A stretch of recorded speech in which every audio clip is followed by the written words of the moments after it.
Kita semua kan, dalam hidup ini pasti mencari makna. Tapi pernah kebayang nggak, gimana kalau semuanya itu direnggut dari kita?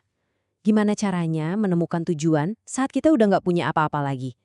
Hari ini, kita akan coba gali jawabannya dari tempat yang paling nggak terduga, lewat salah satu buku paling berpengaruh di abad ke-20. Nah, ini dia bukunya, Man's Search for Meaning, karya Viktor Frankl. Sebuah buku yang lahir dari situasi yang, jujur, nggak terbayangkan. Pengalaman Frankl sebagai tahanan di kamp konsentrasi Nazi selama Holocaust. Jadi, ini bukan sekedar buku soal survival, bukan. Ini buku tentang menemukan alasan untuk tetap hidup. Dan ini nih pertanyaan utamanya, pertanyaan yang jadi inti dari karya Frankl. Gimana coba caranya seseorang bisa nemuin harapan dan tujuan di tengah penderitaan yang ya ampun luar biasa banget? Untuk ngerti jawabannya, kita harus ikutin perjalanan Frankl masuk ke dalam kegelapan itu sendiri. Oke, jadi ceritanya Frankl ini dimulai dengan sebuah guncangan yang brutal banget pas dia tiba di Auschwitz. Disinilah proses dehumanisasi, atau kasarnya ya, penelanjangan diri dimulai. Sebuah upaya yang sistematis banget buat melenyapkan identitas setiap orang. Begitu sampai di sana, semua dokumen, semua barang pribadi langsung disita. Setiap tahanan direduksi jadi sekedar nomor yang ditato di kulit mereka. Bayangin, Viktor Frankl yang tadinya seorang psikiater terpandang, sekarang dia bukan lagi manusia. Dia cuma nomor 119.400. Para penjaga itu boro-boro nanya nama, nggak peduli mereka. Identitas mereka, sejarah pribadi mereka seolah dihapus gitu aja.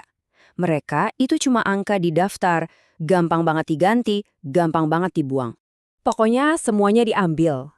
Jam tangan, perhiasan, cincin, kawin, semua koneksi material sama kehidupan mereka yang dulu itu lenyap dalam hitungan menit, dilempar gitu aja ke tumpukan selimut sama para penjaga SS. Tapi buat Frankl, kehilangan yang paling menyakitkan itu adalah sebuah manuskrip ilmiah yang dia sembunyiin di saku mantelnya. Itu itu hasil kerja keras umur hidupnya loh. Dengan putus asa, dia coba jelasin pentingnya naskah itu ke tahanan yang lebih lama, berharap bisa nyelamatin karyanya itu.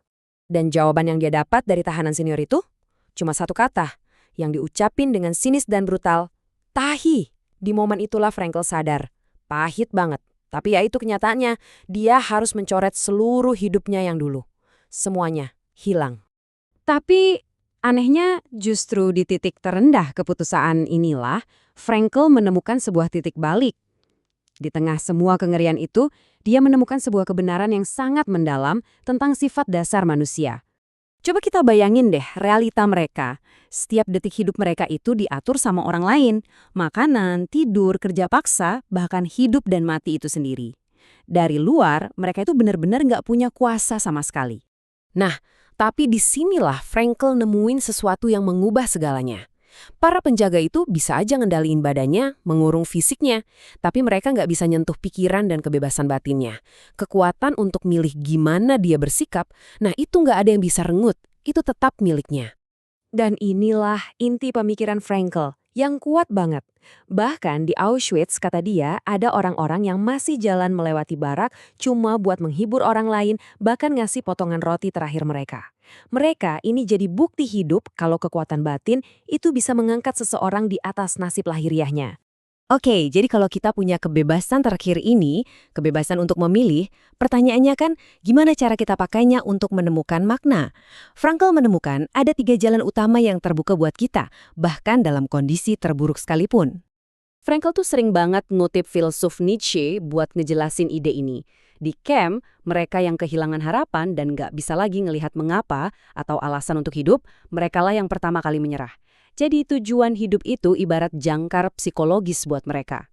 Nah, Frankl mengidentifikasi ada 3 sumber utama di mana seseorang bisa menemukan makna dalam hidupnya, bahkan di tengah penderitaan yang ekstrim. Lewat pekerjaan, lewat cinta, dan lewat keberanian.